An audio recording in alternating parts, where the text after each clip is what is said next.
a beautiful story. Thank you for asking to see the marshmallow story. I'm so going to use that as a project at MoCA. I started Lake Effect magazine in 1994. It's a local arts magazine that showcases local artists, poets, writers. And one year we went to this, in our second year, in our second issue, we went to the Rochester City School District puts on a collective art show. And we went there, and I was blown away by the artwork. Every piece was a masterpiece. Every kid was an artist. So we decided we would publish a piece of artwork in every issue. This is, I wanted to start off by reading a few poems that my students wrote recently at the Museum of Kids Art. This is done by a little girl, age 5. There is an empty path in my mind. There is a speck of traffic. A girl with braids climbs a ladder of steps. And Daniel, age 10. He is letting go of hope and is slipping towards bog patches below in grim fear. Kind of deep for 10 and 5. That's actually the cover of the magazine. I couldn't get the old issue to come through, so you're getting a sneak preview of the next issue that hasn't even been released yet. I began teaching, these are the masterpieces I was talking about before, which some are out in the lobby.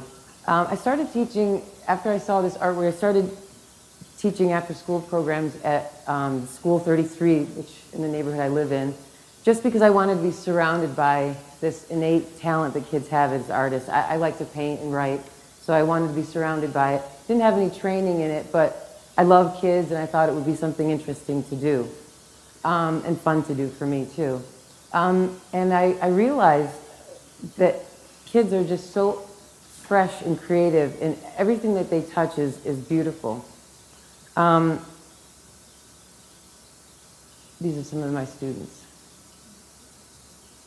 So in 1997, the Northeast Area Development, the neighborhood group, purchased this building. It was dilapidated and was going to be knocked down. So they bought it for $1 and raised close to $1 million to renovate the space.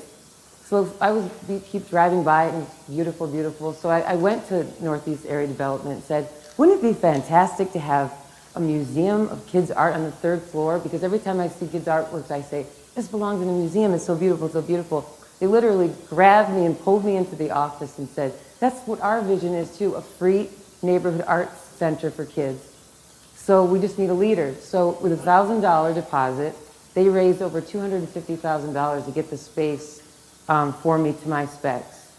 Talk about grassroots.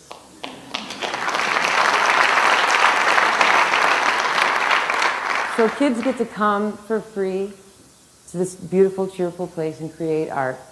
Of course, we do painting, but the kind of the mission of MoCA is to expose kids to all different kinds of art. So we've done things, we do yoga, we do cooking, we have a garden, we do all sorts of gardening and cooking, things that are fundamental, simple things in life.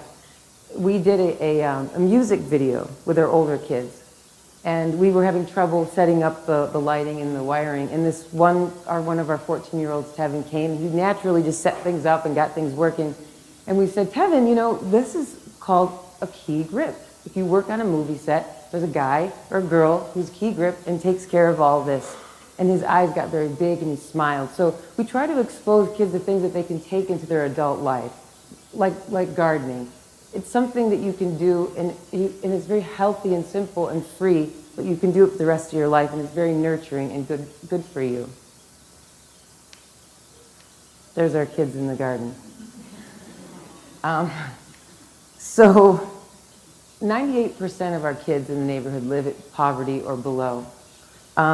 So it's very difficult to get the kids to come consistently. So what we've done is, and it's very effective, we employed 2 parent liaisons that come, rustle up the kids, bring them over to MoCA, and then take them back home safely. So that's been the most effective thing. And in doing that, I realized that it's really good for the parents to be with the kids. That's one thing at MoCA we haven't been able to do. I've done it in outreach. We've gone to Alternatives for Battered Women or the YWCA, and I've done workshops where the mothers at risk work with the children at risk, and it's such a therapeutic thing to get them to work together. And some of the mothers have told me that's the first time they've ever done a project with their kids.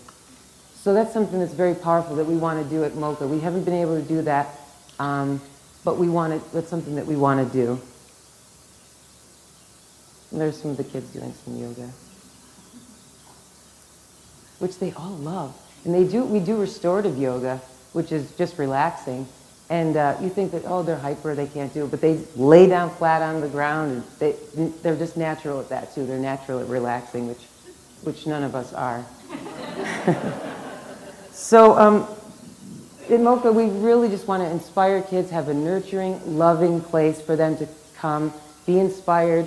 We hope to inspire them, and we hope that art can be the starting ground for that. Thank you very much.